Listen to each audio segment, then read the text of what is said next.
कि महामारी की इस मेघ ने संपूर्ण विश्व को भिंगाया है। महामारी की इस मेघ ने संपूर्ण विश्व को भिंगाया है। भारत के भी आसमान में ये काला बादल छाया है। महामारी के इस मेघ ने संपूर्ण विश्व को भिंगाया है। भारत के भी आसमान में ये काला बादल छाया है। शीश झुका उनके सम्मान में जिन्होंने अपना हाथ बढ़ाया है। जात पात से ऊपर उठकर इन्होंने भारत धर्म निभाया है। जात पात से ऊपर उठकर इन्होंने भारत धर्म निभाया है। वाह वाह, बहुत खूब। आयुष आनंद जो कि मंझौल के निवासी हैं और इस कोरोना महामारी के काल में फेसबुक के माध्यम से अपनी छोटी छोटी कविताओं के माध्यम से बेगूसराय के जन जन में, बेगूसराय के साथ साथ बिहार राज्य और भारत के जन जन के बीच अपनी एक अलग पहचान बनाए हैं। केवी स्टूडियो के खास पेशकश कहता बेगूसराय बढ़ता बेगूसराय में आज यहाँ पर हमारे बीच अतिथि के रूप में उपस्थित हैं और अपनी विभिन्न कविताओं के माध्यम से, अपनी विभिन्न शायरी के माध्यम से और अपने विभिन्न जीवन के संघर्षों के बारे में बताने के लिए यहाँ पर उपस्थित हैं। केवी स्टूडियो में आपका हार्दिक अभिनंदन है, हार्दिक स्वागत है। फेसबुक पर तो आयुष जी को सुनता रहता हूँ। आयुष जी, आज क्या सुनाएंगे आप? सर, आपकी फेसबुक आईडी पर मैंने एक पोस्ट देखी थी दिनकर जी से संबंधित। आपने जिस तरह से उनके घर की बदहाली के बारे में वर्णन किया था अपने फेसबुक पेज पर, तो मुझे देखकर बहुत ही ये लगा कि नहीं, ये क्या हो रहा है। मतलब एक हम लोग अपनी जिम्मेदारियों को इस कदर भूल चुके हैं कि अपने पूर्वजों की संपत्ति का तक हमें ख्याल नहीं है। ये बहुत ही शर्म की बात है कि एक जहाँ भी हम लोग जाते हैं वहाँ गर्व से कहते हैं कि हम बेगूसराय वासी हैं, दिनकर भूमि से हम लोग बिलोंग करते हैं, और यहाँ हम लोग देखें तो खुद के पूर्वजों की संपत्ति का ख्याल रखने तक का आगे में फुर्सत नहीं है। तो इसे देखकर मैंने कुछ लिखने का प्रयास किया है और फिर आपने बताया था कि 23 सितंबर को दिनकर जयंती आने वाली है, तो इस पर मैंने कुछ लिखने का प्रयास किया है, तो आज वही सुनाना चाहूँगा। जी जरूर सुनाएं। तो सर शुरू करता हूँ। हमने शीर्षक रखा है इसका दिनकर भूमि। दिनकर भूमि कि हाल दिनकर के आंगन की न देखा एक दफा मुड़कर। हाल दिनकर के आंगन की, ये आप हो या हम, आपने तो खैर बड़ा प्रयास किया है, तो आपको इसके लिए मैं बहुत बहुत धन्यवाद करता हूँ कि आपने पूरे बेगूसराय की ओर से बहुत बड़ा प्रयास किया है और आपसे प्रेरित होकर मैंने ये कविता लिखी है। तो कि हाल दिनकर के आंगन की न देखा एक दफा मुड़कर, कहना अपराध जगत इसको एक तमाचा है खुद पर। आज जिस तरह से बेगूसराय को एक मतलब बहुत ही शौक से आज के युवा फेसबुक के ट्रेंडिंग में लिखते हैं कि आतंक का पहला क्षेत्र बेगूसराय। भाई, ये आतंक का क्षेत्र नहीं है, ये राष्ट्रकवि दिनकर का क्षेत्र है, ये आतंक का क्षेत्र नहीं है। और बड़े गर्व से कहते हैं कि ये आतंक का क्षेत्र बेगूसराय। ये तो ये बहुत ही शर्म की बात है अपने आप में। दिनकर के विचार क्या थे और आज उनके संतानों के विचार क्या हो गए, ये बहुत ही शर्म की बात है, देखने लायक नहीं है। तो इस पर कुछ पंक्तियां हैं कि हाल दिनकर के आंगन की न देखा एक दफा मुड़कर, कहना अपराध जगत इसको एक तमाचा है खुद पर। हाल दिनकर के आंगन की न देखा एक दफा मुड़कर, कहना अपराध जगत इसको एक तमाचा है खुद पर। कलम दबात के बल पे, कलम दबात के बल पे जिसने ये पूरी दुनिया घूमी है। कलम दबात के बल पे जिसने ये पूरी दुनिया घूमी है, ये स्वाधीन भारत के राष्ट्रकवि दिनकर की भूमि है। ये स्वाधीन भारत के राष्ट्रकवि दिनकर की भूमि है। अगली पंक्तियां पढ़ना चाहूंगा कि नींव शासन के हिलते थे कलम के हुंकार पर जिसकी। नींव शासन के हिलते थे कलम के हुंकार पर जिसकी, संपूर्ण आवाम कायल थी शब्द के झनकार पर जिसकी। देखिए, जितना आज़ादी में जितना योगदान रहा है कारतूस का, शायद उतना ही कलम का भी रहा है, लेकिन हम ये बात अक्सर भूल जाते हैं, जो कि भूलने वाली बात नहीं है। तो इसको आप याद, हम लोगों को याद रखनी चाहिए बात। तो इस पर कुछ लिखा है कि नींव शासन के हिलते थे कलम के हुंकार पर जिसकी, संपूर्ण आवाम कायल थी शब्द के झनकार पर जिसकी। और कलम के नींव से जिसने, कलम के नींव से जिसने पूरे साहित्य की दुनिया चूमी है, ये स्वाधीन भारत के राष्ट्रकवि दिनकर की भूमि है। ये स्वाधीन भारत के राष्ट्रकवि दिनकर की भूमि है। और अगली पंक्तियां हैं कि शासन हाथ बांधे है प्रशासन सांस थामे है। शासन हाथ बांधे है प्रशासन सांस थामे है, बातें विकास की करो तो यहाँ जवाब नामे है। ये हालत सिर्फ बेगूसराय की नहीं या सिर्फ बिहार की नहीं, ये हालत पूरे भारत की है। लेकिन फिर भी भारत अगर पूरे स्तर पर देखा जाए तो भारत में ये बिहार और पूरे बिहार में बेगूसराय कुछ ज़्यादा ही बदनाम है। तो इसके लिए कुछ लिखा है कि शासन हाथ बांधे है प्रशासन सांस थामे है, बातें विकास की करो तो यहाँ जवाब नामे है। और अनेक शिकायतें हैं मगर, अनेक शिकायतें हैं मगर यहाँ की एक खूबी है। अनेक शिकायतें हैं मगर यहाँ की एक खूबी है, ये स्वाधीन भारत के राष्ट्रकवि दिनकर की भूमि है। ये स्वाधीन भारत के राष्ट्रकवि दिनकर की भूमि है।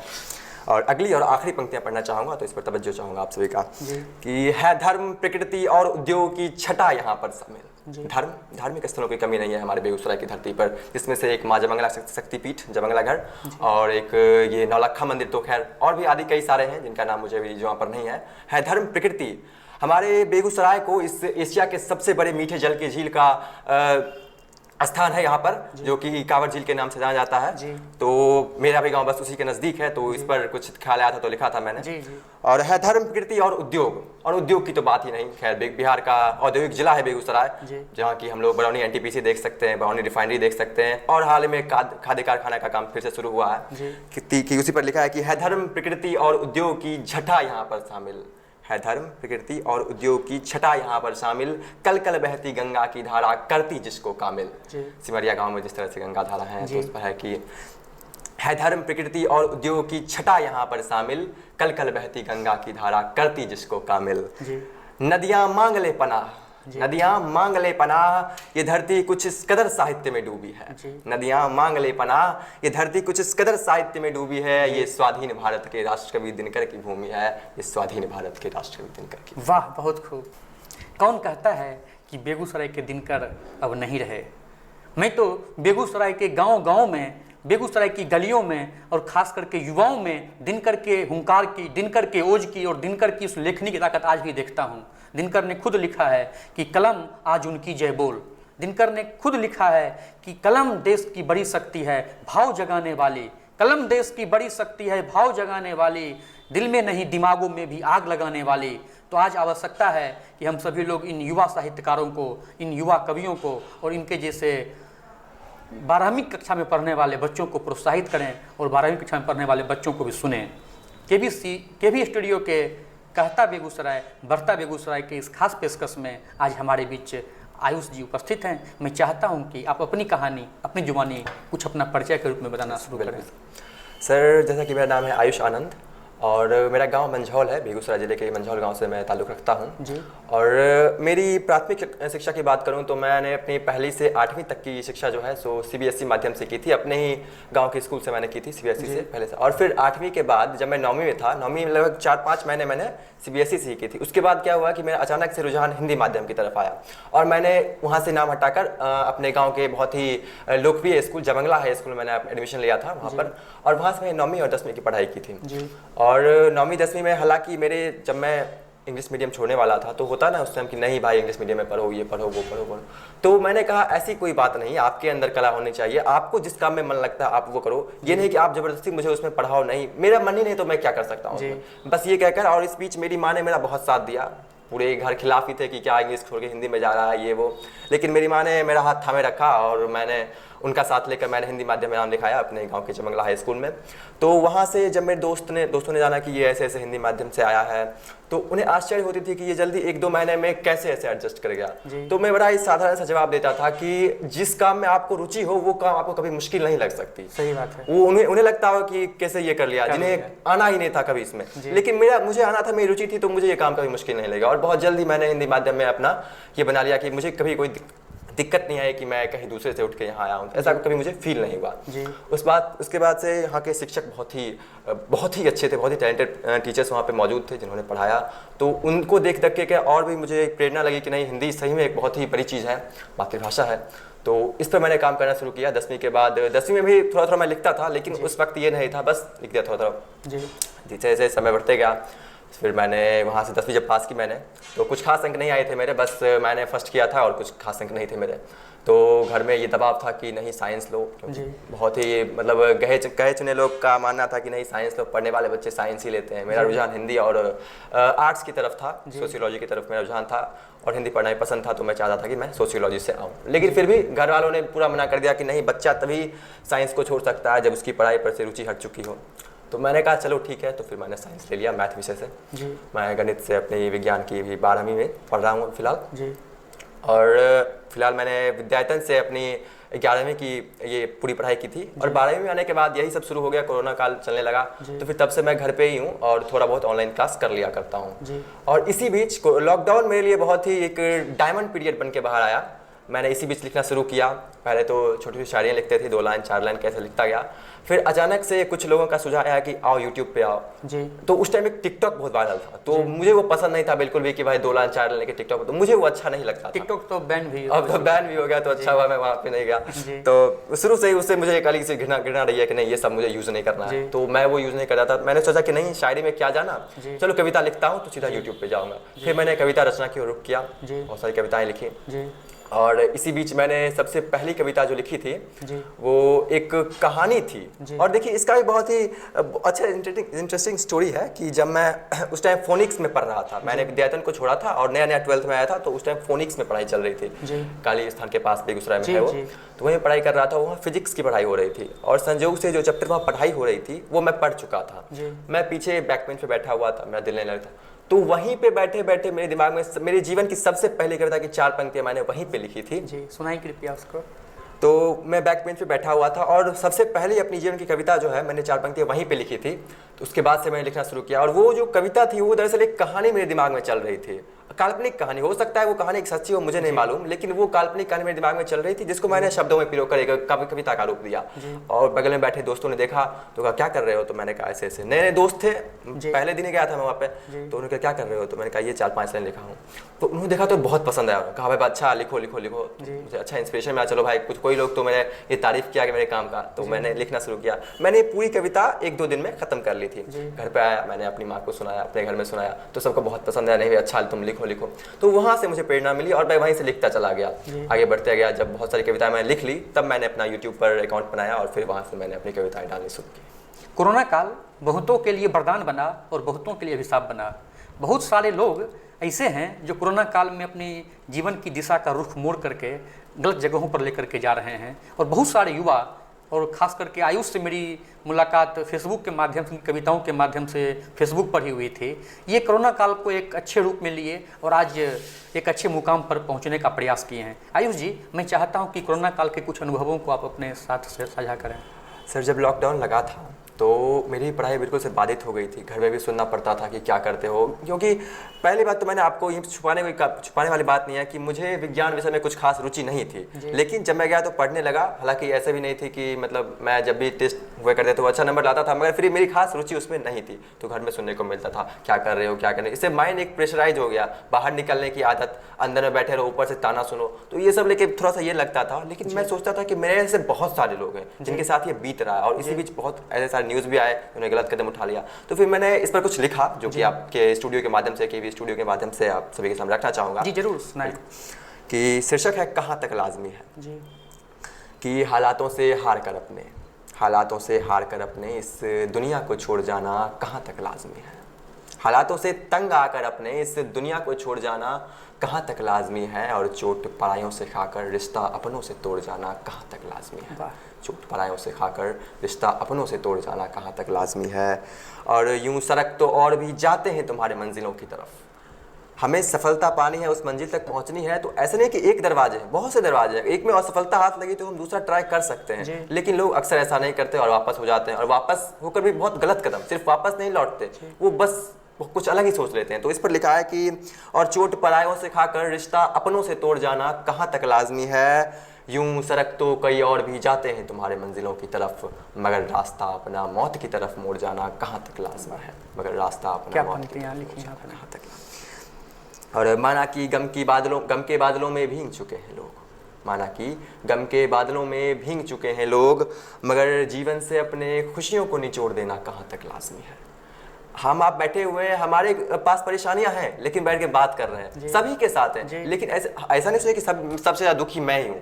हर किसी के पास परेशानियां हैं, तो इस पर जरा गौर रखें कि सिर्फ आप ही दुखी नहीं हैं, यहाँ पर हर कोई है। कभी कभी लगता है कि एक बहुत ही पुरानी कहावत है कि एक गाना था ना, एक कि दुनिया में कितना गम है, मेरा गम कितना कम, लोगों का गम देखा तो मेरा गम सबसे कम। तो ये हमेशा याद रखनी चाहिए। तो इस पर कुछ लिखे हैं कि माना कि गम के बादलों में भीग चुके हैं लोग, मगर जीवन से अपने खुशियों को निचोड़ देना कहाँ तक लाजमी है, और कश्तियों का काम है लहरों को मात देना।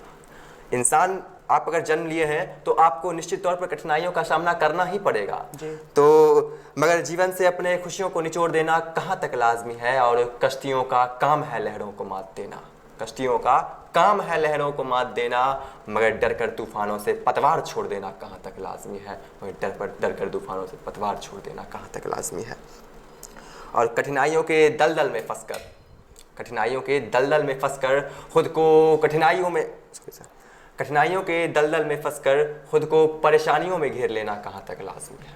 कठिनाइयों के दलदल में फंसकर खुद को परेशानियों में घेर लेना कहाँ तक लाजमी है, और शिकायतें हर किसी को हैं अपनी ज़िंदगी से, मगर इससे यूँ मुँह फेर लेना कहाँ तक लाजमी है, मगर इससे यूँ मुँह फेर लेना कहाँ तक लाजमी है, और इस ज़माने के हर बेतुके सवाल का जवाब देना कहाँ तक लाजमी है। आप अगर कुछ अच्छा कदम उठाएंगे तो आपके पीछे 20 आएंगे कहने वाले नहीं आप ये गलत करें, सभी अपने अपने राय लेके चलेंगे कि ये, लेकिन अगर आपको हमको अपने आप पे भरोसा है तो हमें और किसी सुनने की कोई ज़रूरत नहीं है कि इस ज़माने के हर बेतुके सवाल का जवाब देना कहाँ तक लाजमी है, और आंखों में आंसू हो अगर तो चेहरे पर हंसी का नकाब देना कहाँ तक लाजमी है। ऐसा होता है कि लोगों की बातों से हम हतोत्साहित हो जाते हैं, लेकिन फिर भी उन्हें ये एहसास नहीं होने देते कि हमें आपकी बातों का बुरा लगा। हाँ भाई बुरा लगा, क्यों ऐसा बोलते हो, लेकिन समझदारी इसी में है कि उसे हम इग्नोर कर दें इस बार, और अगली बार से ऐसे लोगों से परहेज ही रखें तो ज़्यादा बेहतर है। इसी पर है कि इस जमाने के हर बेतुके सवाल का जवाब देना कहाँ तक लाजमी है, और आंखों में आंसू हो अगर तो चेहरे पर हंसी का नकाब देना कहाँ तक लाजमी है।